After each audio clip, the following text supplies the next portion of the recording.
காலையில தான் heart repair அப்படின்னு சொல்லிட்டு அப்பல்லோவுக்கு எடுத்துகிட்டு போயிருக்காங்க. போன உடனே அங்கே வந்து அது அட்டாக்னாவும் ஒன்றும் சொல்ல முடியாது. எவ்வளோ பெரிய ஹாஸ்பிட்டலில் வந்து என்ன பண்ண முடியும்? சொல்ல முடியாது. பட் அது முடிவு வந்து ரொம்ப சோகமான நிலையாயிருச்சு. காலையில பட் நேத்து முந்தானத்துல நான் ஃபோன்ல தான் பேசினேன். ஒரு 4, 5 நாளுக்கு முன்னாடி தான் சந்திச்சேன்.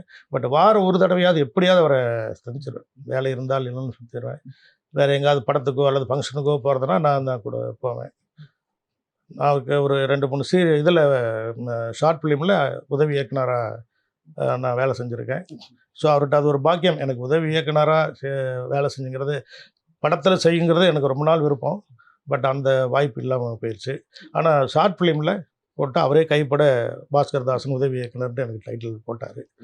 ஸோ இந்த வருஷம் படம் எப்படியாவது பண்ணிருவாருன்னு எதிர்பார்த்தோம். முடியல. Instagram படம் போட்டிருந்தோம். நேத்து தான் அவருக்கு சாயங்காலம் அனுப்பிச்சேன்.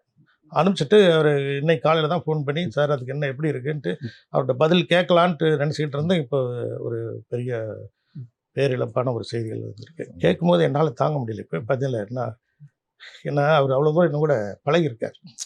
ஸோ அத பத்தி நினைச்சா எனக்கு வந்து ரொம்ப அதிர்ச்சியா இருக்கு. என் கூட கடைசியா ரொம்ப பர்சனலா பழகுவாரு.